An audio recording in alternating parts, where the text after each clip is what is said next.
తెలియజేస్తున్నాం.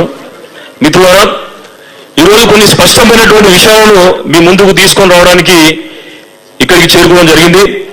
ఏదైతే మనము మాట్లాడుకుంటున్నటువంటి అంశం కులగణన రిజర్వేషన్ల పెంపు. మిత్రులారా, ఒకసారి మనం స్పష్టంగా ఈ సమస్య పట్ల మనం చాలా స్పష్టంగా ఆలోచించాల్సిన అవసరం ఉన్నది. మనకు ముఖ్యమైనది కులగణన లేకపోతే మనకు ముఖ్యమైనది రిజర్వేషన్ల పెంప? ఎందుకంటే కొంచెం కన్ఫ్యూజన్ ఉన్నది మనకు. ఈ కన్ఫ్యూజన్ మనం నివృత్తి చేసుకోవాలి.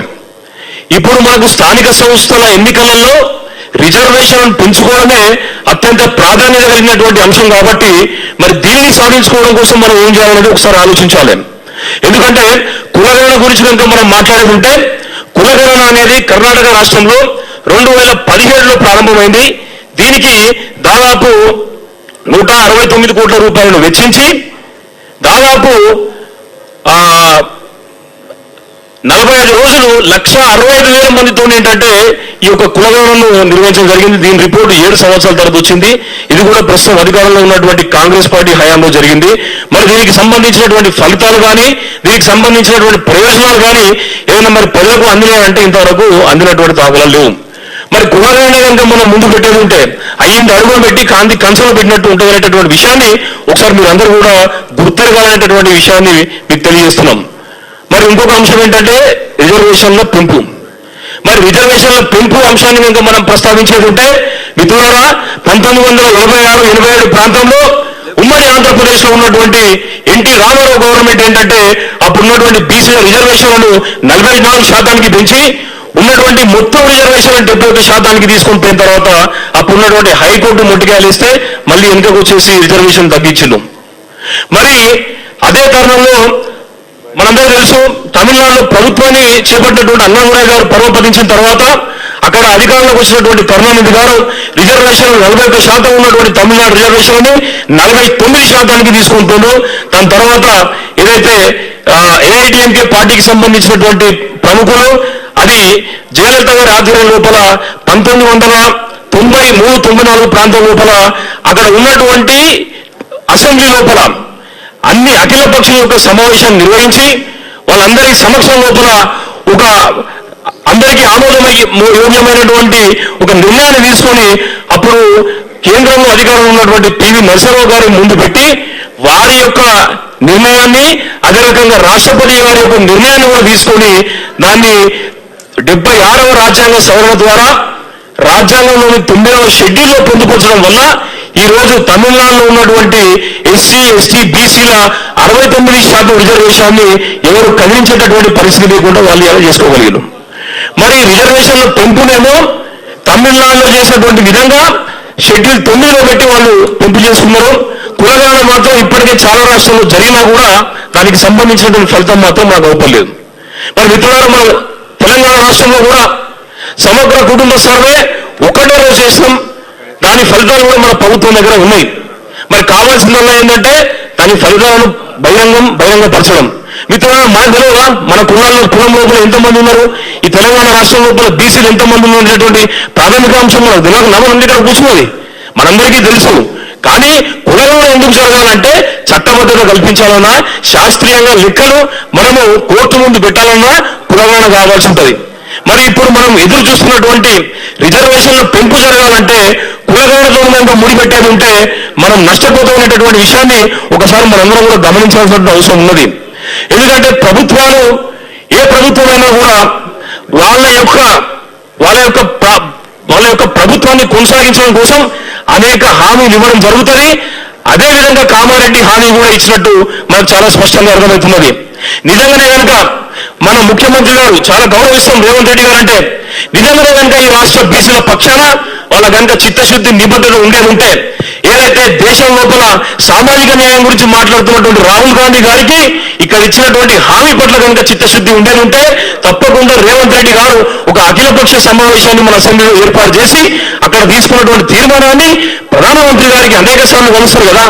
మరి ఒకసారి కులగణన విషయం లోపల కానీ రిజర్వేషన్ల పెంపు విషయం లోపల ప్రధానమంత్రి గారిని కలిసి అప్పుడు జయలలిత గారు చేసేటువంటి విధంగా అది షెడ్యూల్ 9 లోపల కనుక చేర్చేది ఉంటే అప్పుడు కులగణన సాధ్యమవుతుంది, రిజర్వేషన్ పెంచేటటువంటి అవకాశం ఉంటుంది. అంతే తప్పించి కేవలం హామీలు ఇచ్చినంత మాత్రాన అయ్యేటటువంటి అవకాశం లేదు. మిత్రులారా, వరంగల్లో ఏదైతే ఏదైతే కాంగ్రెస్ పార్టీ రైతులకు ఇచ్చినటువంటి 2 లక్షల రూపాయల రుణమాఫీని మేము శిలాశాసనం లాగా భావిస్తున్నామని చెప్తున్నారు కదా. మరి కామారెడ్డిలో మీరు బీసీలకు ఇచ్చినటువంటి 42% రిజర్వేషన్ యొక్క అంశాన్ని మీరు శిలాశాసనం లాగా భావించరా? మీరు ఎందుకంటే మేము ఆవేదనతో చెప్తున్నాం. ఏ ప్రభుత్వం మీద కానీ ఏ పార్టీ మీద కానీ మాకు ప్రత్యేకమైనటువంటి కోపం కానీ భావోద్వేగాలు లేవు. కానీ ఈ రోజు కనుక మన అందరం కూడా ఒక కుటుంబంగా ఇక్కడ కూర్చున్నాం. ఇటువంటి సందర్భంలో కూడా మనం ముఖ్యమైన విషయాలు మనం చర్చించుకోకపోతే మన జాతికి నష్టం జరిగినట్టే మనం భావించాల్సి వస్తుంది. మిత్రులారా, మరొక అంశం, ఇప్పుడు ప్రభుత్వం కనుక ప్రభుత్వం ముందున్నటువంటి అంశాలు 2.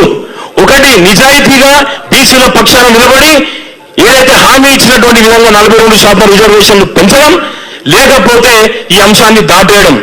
ఒకవేళ ప్రభుత్వం కనుక ఈ అంశాన్ని దాటేయదలుచుకుంటే చేయబోయేటటువంటి కార్యం ఏంటంటే బీసీ కమిషన్ ముందు పెట్టి ఏదైతే బీసీ కమిషన్ ప్రకారం ఇచ్చిన నివేదిక ప్రకారం కొన్ని టెక్నికల్ ప్రాబ్లమ్స్ వల్ల, అంటే హైకోర్టు కొన్ని రిజర్వేషన్ పెంచడానికి కొట్టేసినటువంటి కారణాలను చూపించి దాటేసే అవకాశం ఉన్నది. కాబట్టి ఇప్పుడు మనం చాలా జాగ్రత్తగా వివరించాల్సిన అవసరం ఉన్నది. బీసీ కమిషన్ కూడా బాధ్యతగా ఉండాల్సిన అవసరం ఉన్నది తప్పించి బీసీ కమిషన్ కూడా ప్రభుత్వానికి అనుకూలంగా కనుక నివేదిక ఇచ్చేది ఉంటే మనందరినీ కూడా గంగలో కలిపినట్టు అయితేటువంటి విషయాన్ని కూడా మనం అర్థం చేసుకోవాల్సిన కోరుతున్నాం. మరి మన ముందున్నటువంటి పరిష్కార మార్గాలు ఏంటి?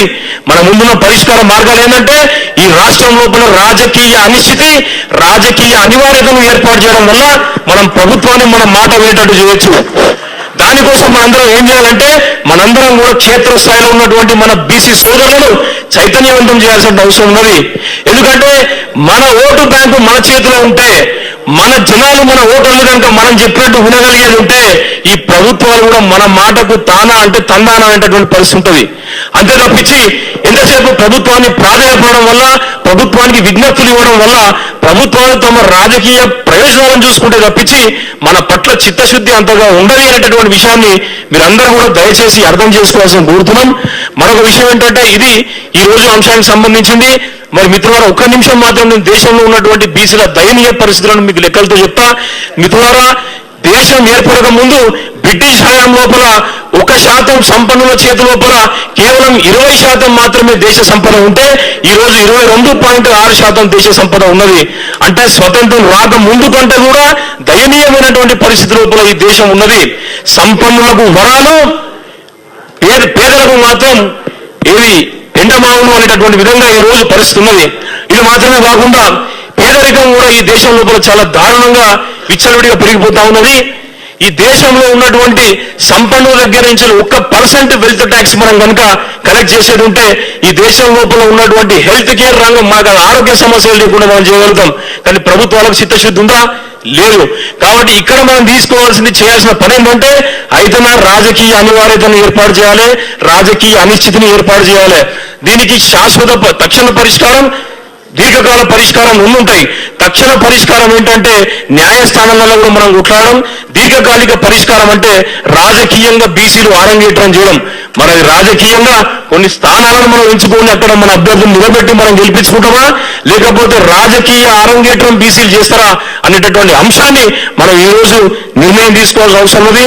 ఈ సార్ ఇంతకుముందు చెప్పినట్టు ఏంటంటే చిరంజీవి గారు చెప్పినట్టు ఈ రోజు తప్పకుండా మనం కొన్ని తీర్మానాలను తీసుకొని ఈ రోజు ఏర్పాటు చేసుకున్నటువంటి ఇంత అద్భుతమైనటువంటి సభను మనం భవిష్యత్తులో కూడా కొనసాగించేటటువంటి విధంగా ఒక లక్ష్యానికి అనుబంధంగా మనం కొనసాగాలని చెప్పేసి తెలియజేస్తూ ఈ కార్యక్రమానికి విచ్చేసినటువంటి ప్రతి ఒక్కరికి పేరు పేరున ధన్యవాదాలు తెలియజేస్తూ అవకాశం ఇచ్చిన పెద్దలకు ధన్యవాదాలు తెలియజేస్తూ